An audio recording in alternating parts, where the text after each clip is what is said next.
পরাজয়ের সময় কি করতে হয় সেই শিক্ষাও ইসলাম দিয়েছে, বিজয়ের সময় কি করতে হয় সেই শিক্ষাও ইসলাম দিয়েছে। পরাজিত হলে, হেরে গেলে আত্মহত্যা করতে হয়, কিন্তু আমাদের দেশে আত্মহত্যার প্রবণতা দিন দিন বাড়ছে না কমছে? বাড়ছে। সারা পৃথিবীতে আত্মহত্যা সবচেয়ে বেশি হয় কোন দেশে জানেন আপনারা? আমেরিকা না, আন্দাজে কিছু হইলে কাল আমেরিকার দোষ দিলে হবে? মুসলমানরা আমেরিকার নাম মুখস্থ রেখে দিয়েছে, যত দোষ আছে সব চোখ বন্ধ করে আমেরিকা। মুসলমান না জানলে কোনো কথা বলবে না। আল্লাহ বলেছেন ওয়ালা তাকফু মা লাইসা লাকা বিহি ইলম, যে বিষয়ে তুমি জানো না সে বিষয়ে মন্তব্য করো না, এটা গুনাহের কথা। আমরা কিন্তু খেয়াল করি না। লা তাহসাবুহু হাইয়ানা ওয়া হুয়া ইনদাল্লাহি আযীম, কোন মন্তব্য মুখে আসলো আর করে দিলাম, এটা বলা খুব সহজ, কিন্তু আল্লাহর কাছে এটা অনেক ওজনই, এর জন্য জবাবদিহি আছে। এই জন্য আন্দাজে কোনো কথা বলা যাবে না। পৃথিবীতে সবচেয়ে বেশি আত্মহত্যা হয় জাপানে। সবচেয়ে বেশি আত্মহত্যা কোথায়? জাপানে। সেখানে গত বছর এক সফর ছিল আমার দাওয়াতি, তো প্রবাসী বাংলাদেশি ভাইরা আমাকে বললেন যে ভাই আমাদের কোম্পানিতে, এক ভাই বাংলাদেশি সেখানে চাকরি করেন, বললেন যে আমাদের কোম্পানিতে এমপ্লয়ীদেরকে একত্র করে একটা ওয়ার্কশপ করা হয়েছে, সেখানে বলা হয়েছে সুসাইডের কি কি পদ্ধতি আছে, কি কি তরিকা আছে, কত সহজ তরিকা আছে, কোনটা সুবিধা কি অসুবিধা কি, এগুলো সব বোঝায় টোঝায় এরপরে বলা হয়েছে তোমাদের কারোর যদি সুসাইড করতে মনে চায় তাহলে এই পদ্ধতিগুলো করবা, খবরদার রেল লাইনে ঝাঁপ দিও না, কারণ রেল লাইনে ঝাঁপ দিলে রেল চলাচল বিঘ্ন হয়, প্রতি মিনিটে লক্ষ লক্ষ টাকার ক্ষতি হয়, আর এই ক্ষতিটা যার কারণে সুসাইড করছে তাকে বহন করতে হয়। তো তুমি আমার কোম্পানির চাকরি করো, তুমি যদি লিখি দাও যে কোম্পানির আচার আচরণ ভালো না, এই জন্য আমি সুসাইড করছি, তো কোম্পানি এটা জরিমানা দিতে দিতে শেষ হয়ে যাবে। এই জন্য তোমার দুই হাত ধরি সুসাইড করো, এটা নিয়ে আপত্তি নাই, তবে এর অনেক ভালো ভালো উন্নতি পদ্ধতি আছে, আমরাই তোমাকে হেল্প করতেছি, কিন্তু ওখানে ঝাঁপ দিও। চিন্তা করছেন নি? মানুষ আত্মহত্যা কি সুখে ছোটে করে? বিশ্ব স্বাস্থ্য সংস্থার কয়েক বছরের জরিপ, এটা আল্লাহ আমার রব নামে একটা বই আছে আরবিতে, রব্বি আল্লাহ, অনুবাদটা আমি করছিলাম, রিয়াদ থেকে ছাপাইছে, বিভিন্ন ভাষায় ছাপাইছে।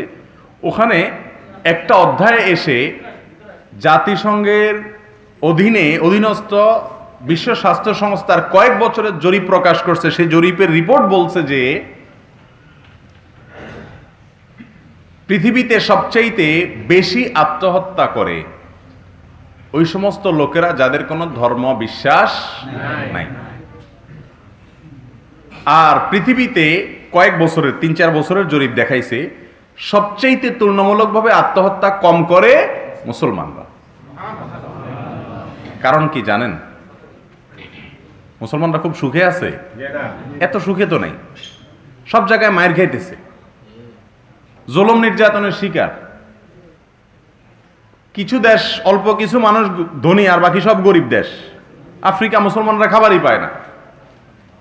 এরপরে মুসলমানদের মধ্যে আত্মহত্যার প্রবণতা কম গরিব হওয়ার পরেও। কারণ কি? এর কারণ হলো যালিকা, এর কারণ হলো বিআন্নাল্লাহ মাওলাল্লাযীনা আমানু, ঈমানদারদের অভিভাবক কে? আল্লাহ। যত দুঃখ হোক ঈমানদারের একটা সান্ত্বনার জায়গা থাকে, একটা শেষ জায়গা থাকে। কেউ বিচার করে নাই সুবিচার, সবাই জুলুম করছে, সবাই আমার প্রতি অবিচার করছে, তারপরে একটা আশার জায়গা থাকে, সকল বিচারকের সামনে ইনশাআল্লাহ ন্যায় বিচার অবশ্যই হবে। এই চিন্তা ইমানদারের থাকে কি থাকে না? কিন্তু যার আল্লাহর প্রতি বিশ্বাস নাই সেই বেচারা তো স্যাড, সো স্যাড, ব্যাড, এসব কইটো হেতে আত্মহত্যা করা ছাড়া আর কোনো উপায় নাই। কারণ হেতে এই দুনিয়াতে হারিয়ে গেছে মানে শেষ, হেতে আর কিছু নেই। তো খুব সহজেই মানুষ ভেঙে পড়ে। আর কোরআন মানুষকে শক্ত হতে শেখায়। মুসলমান যদি কোরআন ধারণ করে এখনো, তাহলেও মুসলমানকে কেউ দমিয়ে রাখার ক্ষমতা পৃথিবীতে কারোর নাই। তো আল্লাহ তাআলা আমাদেরকে কোরআন অধ্যয়ন করার তৌফিক নসিব করুন। আমিন। মানুষের মধ্যে এই যে আত্মহত্যার প্রবণতা বাড়ছে, আজকেও দেখলাম একটা আত্মহত্যার ঘটনা, একজন সেলসম্যান আত্মহত্যা করেছে, ছাত্ররা প্রায় আত্মহত্যা করেন, তথাকথিত অবৈধ সম্পর্ক করে বিয়ে করতে না পেরে আত্মহত্যা, এগুলোর প্রচলন, এগুলোর আপনার হার দিন দিন বাড়তেছে না?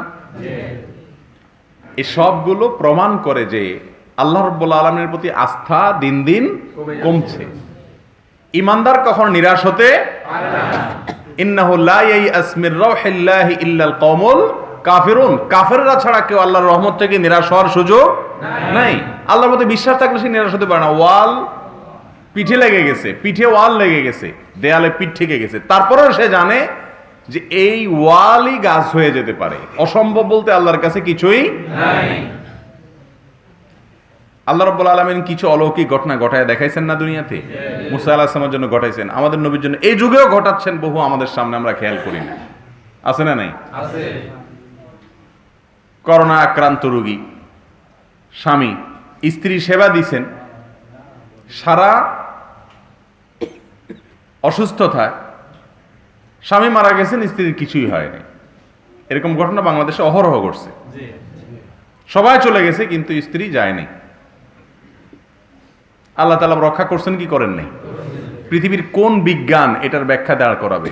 আছে কোনো ব্যাখ্যা? কি ব্যাখ্যা দিবে বিজ্ঞান? আবার এমনও আছে যে পুরো করোনার একেবারে লকডাউনের আগে থেকে দরজা বন্ধ করে বাসায় ঢুকছে, কোথাও বাইরে হয় নাই, কিন্তু পুরো পরিবার করোনা আক্রান্ত হয়েছে। আমার পরিচিত জানাশোনার মধ্যেও আছে এরকম শুরুর দিকে। তাহলে ইমানদার কোনো পরাজয়ে ভেঙে পড়তে পারে না।